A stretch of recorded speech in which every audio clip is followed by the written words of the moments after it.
Hello everyone, thank you for being here with us today. We are Melina, Josela and Lucia. We are here to discuss our manuscript, Teaching Intersectionality Through Literature, History, Geography and Art as the core of a clear lesson at secondary level. Activities about the conquest of the desert in Argentina. We are thrilled to share our work with you today. Thank you for that introduction, Meli. I would like for us to do a short warm-up, all of us. When you hear the words conquest of the desert, what images, what ideas come to your mind? Please share them with us and drop them in the chat box.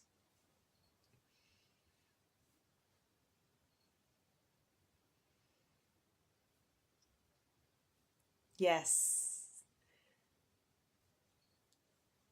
Thank you for sharing your ideas. Thank you so much for that, Jose. That is a great way to start or to introduce our work. Well, today we would like to do two things. First, we would like to go over our manuscript, and we would like to discuss and summarize our main points. Then we would like to share our own personal reflections regarding the writing process. That is what we've learned, how we felt, what we discussed, and why we think that it was beneficial for students to work this way. To start with, our project presents two main concepts: intersectionality, which is a term created by Kimball Corjo. It shows us that different aspects of identity, such as indigeneity and geography, intersect to produce different experiences of oppression and privilege. The second concept is CLIL, or Content and Language Integrated Learning, which blends learning a subject matter and learning a foreign language. CLIL focuses on the 4 C's, which are content, communication, cognition, and culture. Well, we used these concepts with the topic we chose, which was the conquest of the desert. This was a campaign between 1878 and 1885, in which indigenous peoples in Patagonia, and Pampas were displaced. This event marked our history, Argentina's national identity, and it continues to affect indigenous communities to this day. As regards the activities, the first one is called the Silenced Holocaust. In this activity, students have to analyze 3 photographs, which show different aspects of the conquest of the desert. First, they have to see the images and describe them, and as they analyze these pictures, they are encouraged to use simple past tense and modal verbs. In addition, they are asked to find connections among the 3 photographs. Finally, they choose one image and write a short paragraph from the photographer's perspective.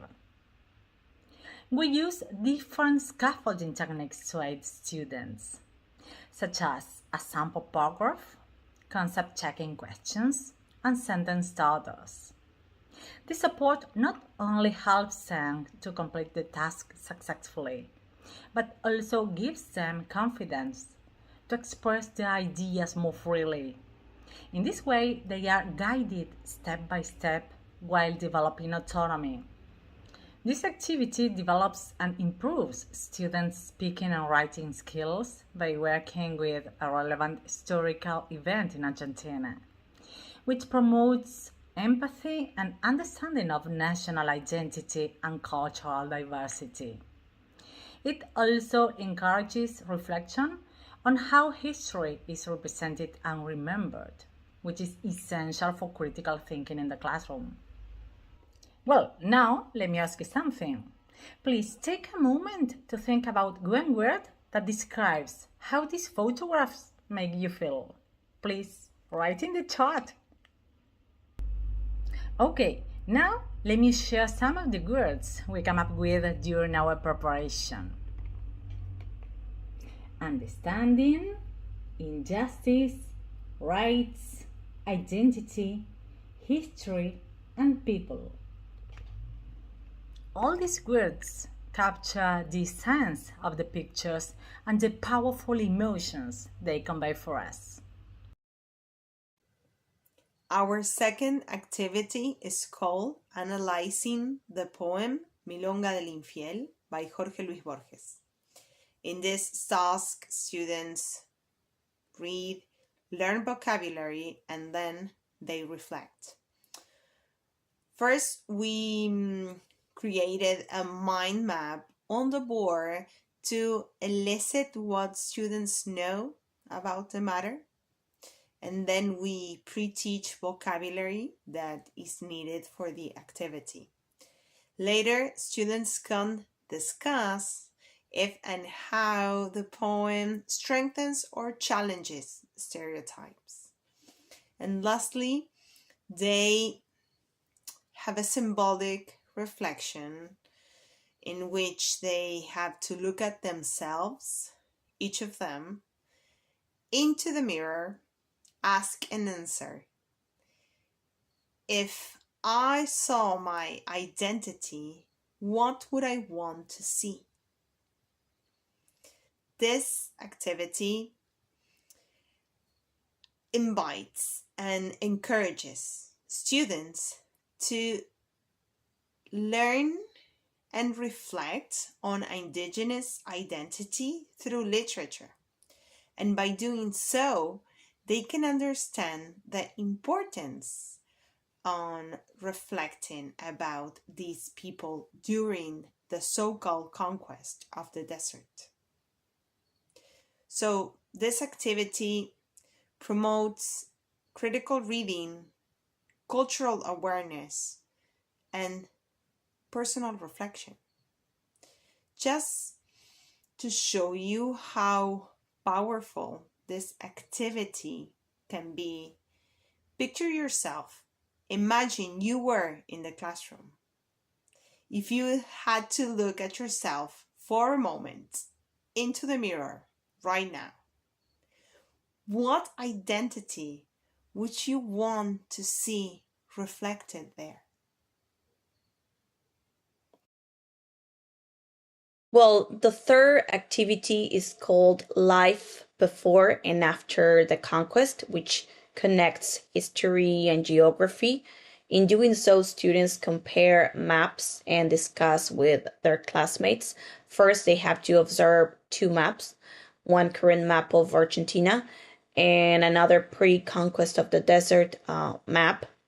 In this activity, first, they are encouraged to share the differences between these two maps. Then, in small groups, they have to answer a few guiding questions to related to those differences, and later they have to analyze a line from the poem and work on that, discuss and debate with their classmates. Finally, as homework, they have to write a diary entry in first person from the point of view of a young indigenous person during the conquest. Well, we think that this activity demonstrates that maps are not neutral at all. Quite the opposite. They reflect and show power. In addition, this activity allows students to understand how land and identity are connected, helping them develop writing and thinking skills. And I would like to do something now. Let me ask you this. if your town suddenly disappeared from the map, how would you feel? Or how will that affect your own identity? I would like to hear, or I want to read your answer, so you can share your ideas in the chat. I'll give you a few seconds so you can type. Let's see. Good. Okay, I'm reading. Very good. Great. Great answers. Very good. Well done. Well, now we'd like to reflect here on writing this manuscript. For me, it was a great opportunity to explore how different disciplines can work together. We usually think of literature and history as two different subjects, but through the writing process, I realized how powerful they can be when you put them together. I was a little nervous at first, as we were required to put theory into practice through classroom activities. I didn't know how to make them work together, but during this activity I saw that CLIL helped us organize ourselves and gave us a clear path to follow. In my opinion, the most enriching part was the photography activity, that is activity number 1. It made me think of how much an image can say without words. Sometimes a single picture can spark emotions, questions, and even debates. And this showed me the value of integrating visual resources into teaching. It also reminded me that learning is not just about content, but about feelings and reflections that content can awaken in us as a teacher and in our students as well. My activity was enriching and at the same time challenging. At first, it was difficult to decide which content to include since the conquest of the desert is very broad and it's a sensitive matter for our country and for our citizens. So, what I enjoyed the most was working with Borges' poem. I never thought how a single line, like we call his story the conquest of the desert, that could lead to such deep and meaningful debates and discussions. Um, I felt proud we managed to create activities that connect history to students' personal identities and experiences. In the end, I think the process was beneficial since it gave us confidence.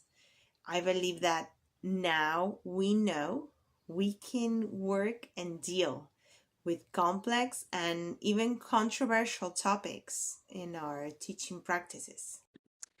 Well, to me, it was really meaningful to adapt content to the students' own contexts.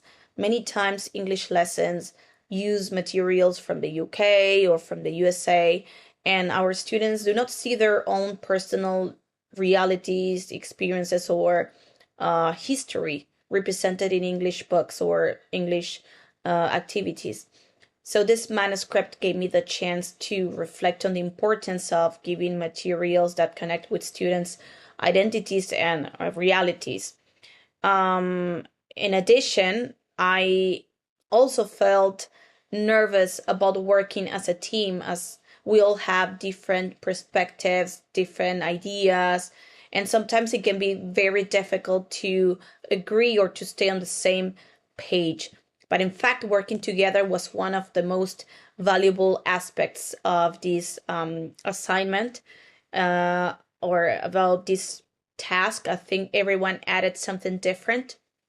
I think that collectively we achieved something very powerful. And I think that this activity showed us how teaching is a form of inclusion and social change. Well, now we'd like to hear your comments and questions. Feel free to share them in the chat. Thank you to all of you for joining us. Thank you for watching. And thank you for sharing your ideas and your insights. It's been a pleasure. Thank you so much for watching. Thank you very much for watching. See you. Bye. Goodbye. Goodbye.